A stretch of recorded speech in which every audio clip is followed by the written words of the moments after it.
On YouTube, there's an unwritten rule that when violated, it ruins your image forever. It causes irreparable damage to your reputation, and there's really not much you can ever do to get back in the good graces of the platform.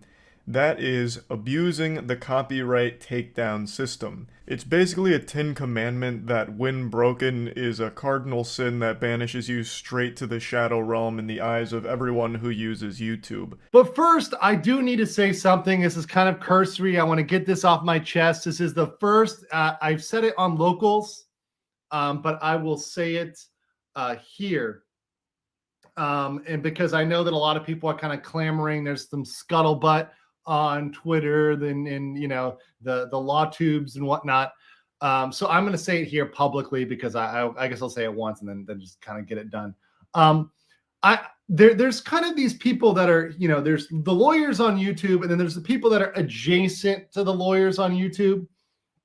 And as the lawyers on YouTube got bigger and bigger, as the space became a thing, you know, you see people that clamp onto the space, you know, and they do various things, whether that's clipping, whether it's commentary, whether it's coming on the shows.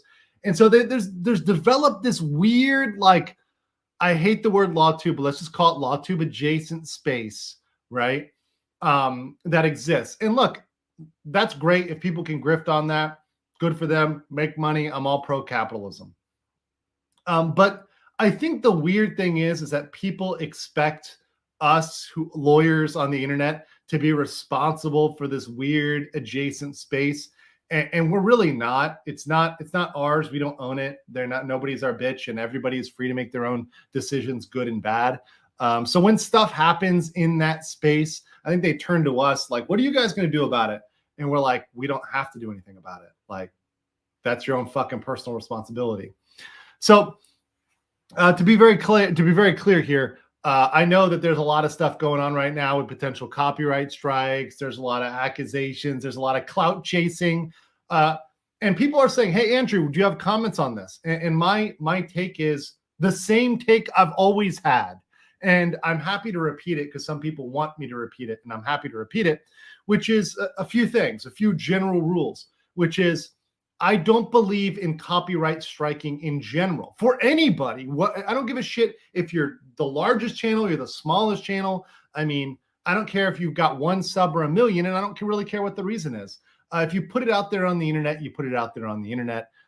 It's not something that, you know, unless somebody is taking wholesale with 0 edits and reposting it, it's not really something that you should be worried about. In fact, that's even good press. More people are seeing your content and trying to get your content because they're going to realize quickly that person that's copying your content isn't you. That's not the real channel, and they're going to find you.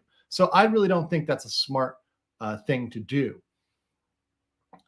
So that's just something I say in general for everybody. I don't give a shit about people specifically. I literally don't give a fuck about them. You guys know that. You guys know that about me. In terms of punching down, I think this is something which Nick mentioned on his stream. You know, people are asking us to comment on channels that have like fucking 100 subs or 50 subs or 10. Now, I believe everybody has a freedom of speech, but it doesn't mean that I'm obligated to come down like Thor from the heavens and fucking bolt somebody like Odin. You know, I've got to fucking crush the mortals here. I don't think we have to do that. I don't think that's necessary. And I think it's stupid for creators to punch down on smaller channels. I think it always is going to end poorly. So I don't do it. I'm refusing to do it. I think by me even like engaging in a lot of these things, it's punching down. So I just don't do that. And the last thing is that I've talked about clout goblins, clout chasers. I talk about that extensively on my locals. I have a video on that, which is grifting versus clout chasing, which I constantly will refer people to. But the summary is there's people out there of all stripes that are just out for the clout. They're not here to create good content. They just want to create drama, chase clout. And I'm being more and more careful about those folks and screening them out. Don't always do a perfect job. I'm not a perfect person. But let's just say that I avoid that stuff. So if there's somebody out there who's chasing clout, they're probably not going to be on my channel. And they're probably not going to come on with me to have a conversation because I'm trying to have substantive, real conversations, not just drama, not just bullshit, not just clout chasing. It's fun for 10 minutes and then it's not fun.